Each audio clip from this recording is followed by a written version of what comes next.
Greetings, everyone. Well, 2013 marks the 30th anniversary of every movie that was released in 1983.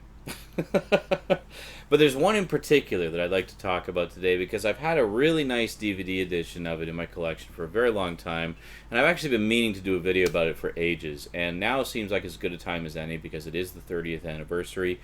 Plus, as a bit of a tie-in, some of you may know I've been doing fan commentaries of various movies over the past several weeks with Skin Slip and some of the Geeky.com crew for various movies. Very often just cheesy B-movies and such, but occasionally we'll pick a movie that's of personal significance to us or of note in some way.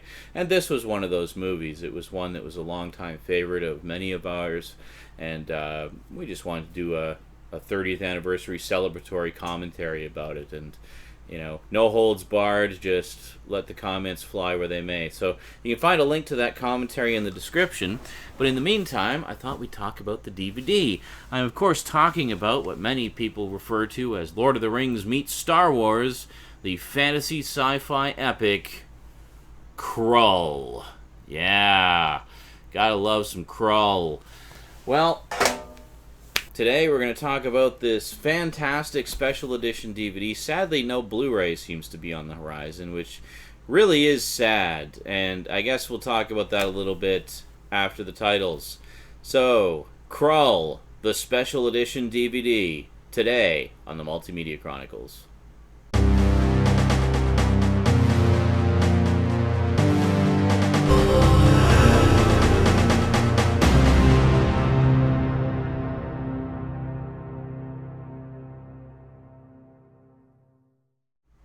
Welcome back.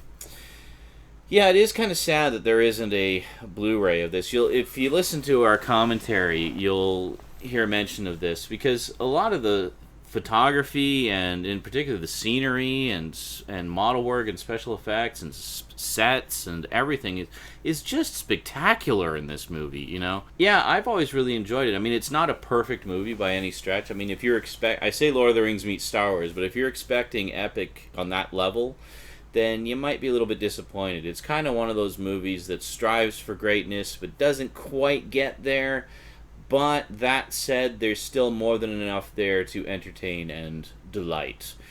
Yeah, as I say, like, the set design is absolutely spectacular in this. I mean, they spent, I think, about $27 million on it, which doesn't sound like a lot by today's standards. But in 1983, that was considered a fairly big budget movie.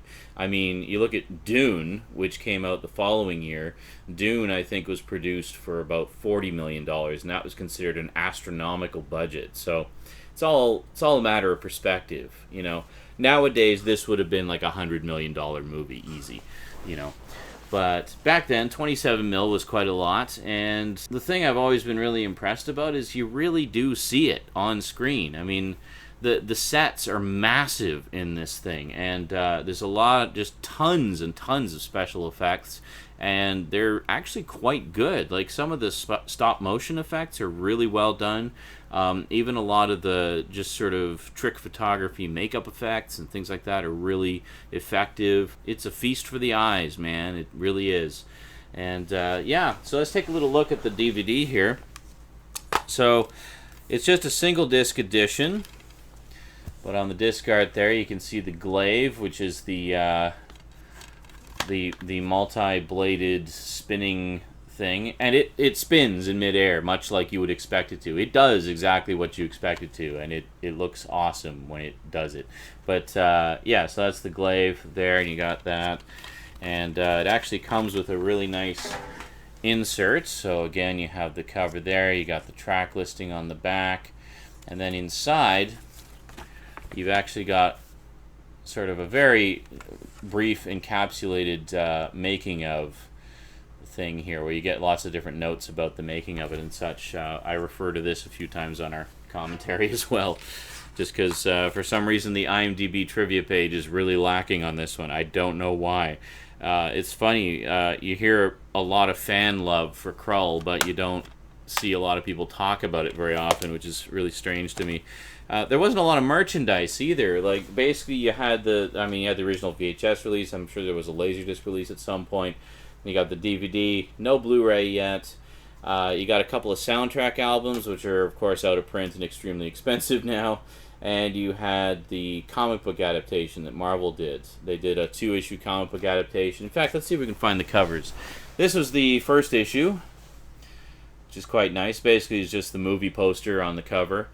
And this is the second issue, which is more like the artwork inside the comic. Sadly, I don't have the comics, which, again, I don't know why I don't have them, because I've always loved KRULL. Go figure. Maybe I'll pick them up on eBay. There's only 2 of them. And then this was a fairly common practice for comic book adaptations back then. They also printed them together in a magazine-sized super special format. The super specials often would have a little bit of additional content beyond the 2 issues. They're also printed on much higher quality paper and magazine-sized pages instead of the regular comic book-sized pages, so you get to see a little more detail in the artwork because it's larger and whatnot.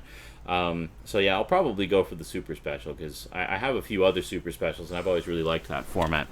So in terms of special features, this is a really nicely loaded DVD. Considering it's only 1 disc, it's a dual layer disc that is absolutely jam-packed full of stuff. So the first layer is strictly the movie, so you got 4.5 gigs devoted entirely to the movie. Really nice anamorphic transfer. I mean, it's about as gorgeous as you can expect from a DVD transfer. Obviously, this is not Blu-ray level quality, but it's about as good as DVD can get, especially given all the extras you got on here. Then you have, let's see, I know some of you like to know about subtitles. Well, first off, for audio, you've got English 5.1 Dolby Digital and 2-channel Dolby Surround, and you've also got French, Spanish, and Portuguese audio, like spoken language. Then subtitles, you got English, French, Spanish, Portuguese, Chinese, Korean, and Thai. So there you go. Knock yourself out, whatever your language of choice is. And then you got running commentary with director Peter Yates, actors Ken Marshall and Lizette Anthony, and editor Ray Lovejoy. So that's pretty good. That is a really good commentary too. Like, it really gives you a lot of useful information about the making of the movie, and the participants themselves are just so lively and energetic and have some great little stories to tell, and are obviously just having a blast reminiscing about making this movie and such. And that really rubs off on you, the listener, and it makes it a lot of fun. Then you got a behind-the-scenes commentary. Marvel Comics video adaptation. Okay, now I have to stop for a second and tell you what that actually is. The aforementioned Marvel Comics adaptation, well, essentially what they've done is they've taken stills and high-res scans of that comic book adaptation and turned it effectively into a motion comic, a very limited motion comic. It's basically just panning around and stuff. But a motion comic of the entire comic book adaptation runs about 40 minutes using audio from the movie for all the dialogue and narration and such. So it works like a condensed comic book version of the movie brought to life. I've never seen them do that before for one of these 80s movie releases. So that was pretty cool and a complete surprise. And I don't think they hype it up enough on the list of special features here, because I thought that was a really cool and unique feature that you don't see very often for these old movies. You got an original featurette, Journey to KRULL, 4 photo galleries, theatrical trailers, talent files, interactive menus, that good old special feature that we love, production notes, and scene selections with motion images. Oh, wow. Yeah, so you have scene selection. Great. The original featurette, Journey to KRULL, I believe that is actually an archival featurette from 1983, which would have... they often did those, and they would show them on late-night TV as filler in between programs and whatnot. When a movie was coming out, they'd have like a 15-20 minute making of thing, or they'd show it to the press, or both usually. So you'd occasionally see these things show up on TV, and it's like, oh cool, a little behind the scenes thing about that movie coming out. And so that's basically what that is. So yeah, so long and short of it, it is the 30th anniversary of KRULL. If you grew up with the movie like I did, and it was kind of one of those childhood favorites, I always really enjoyed it. My mom had actually recorded it off of pay TV back in the 80s, because this would have been around when we had pay TV. So I watched it over and over again. I just thought it was fantastic. I liked it because it was just scary enough. This is one of those movies. It was rated PG. It was shortly before PG-13 came into effect. PG-13, I don't think, came into effect until 1984, the following year. If this had come out the following year, it definitely would have been PG-13 because some of the death scenes are quite drawn out and agonizing. They're not particularly gory. They're just they're squirm inducing. You know, they make you squirm, especially when you're like, well, how old is I? I was like 11 years old when this came out, and I guess I would have seen it when I was about 12. So, you know, I was getting tougher as a viewer. I mean, I watched The Thing for the first time when I was 12, but still, I was still, you know, young-ish, and certain imagery would be a little bit disturbing. So be warned, if you want to show this to your little ones, you might want to preview it first. This is old school PG, where they could get away with a lot more. Nowadays, it would definitely be PG-13. It wouldn't be an R. There's no way it would be an R, but it would definitely be a PG-13, I think. But yeah, as I was saying, whether you're an old school fan who grew up with this like I did, or just want to check out some classic 80s fantasy adventure stuff, give KRULL a try. And this special edition is definitely a good one to pick up. You can usually find it pretty cheap, especially nowadays. I don't know, it just seems to be one of those movies that had huge ambition but didn't really get a ton of attention. You know, it got some attention when it came out, but it was never a huge hit. It's been kind of a, you know, rarely spoken of fan favorite for a long time. I don't know. I don't think it gets enough credit. I think it gets too much flack. People seem to focus too much on the fact that it doesn't quite achieve the level of ambition that it was going for, and focus on the failure rather than enjoying it for what it is. And I've always enjoyed it for what it is. Do I think it's high art? No, absolutely not. It's not high art. But there is artistic merit to it. One of the things that always struck me about it was the fact that here's a movie that isn't based on anything. I mean, this was an entirely original fantasy sci-fi epic that isn't based on anything. It's not a remake of anything. They basically set out to do something of their own and just make it their own. So, I mean, it's very much a hodgepodge of familiar elements. I mean, you'll see creatures and whatnot in there that ring familiar to other, you know, fantasy and mythology and stuff like that. But it's their own take on it, and I have to respect that. You know, I mean, they actually tried to do their own thing and tried to do something big and exciting and original and different. But I don't know. The public just didn't respond to it, I guess. But whatever. The public's stupid.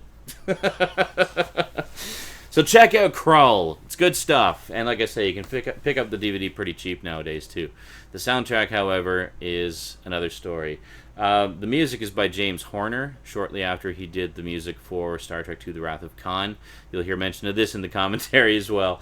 There's a lot of similarities between his score for Wrath of Khan and his score for KRULL. You'll definitely hear some Wrath of Khan in there, which isn't necessarily a bad thing, because Wrath of Khan was an awesome score. Yeah. Anyway, that's it from me to you for now. Happy 30th anniversary, KRULL. I certainly enjoyed watching the movie again. Had a blast doing the commentary. Check it out. Link in the description. Check out all our other commentaries as well. It's a series that Skinslip started doing and just invited me to be a part of, that he humbly calls Movie Gangbang. Basically because there's always a gang of us doing these commentaries, and it's always fun. Alrighty, that is it from me to you for now. So until next time, thanks for watching, and sayonara.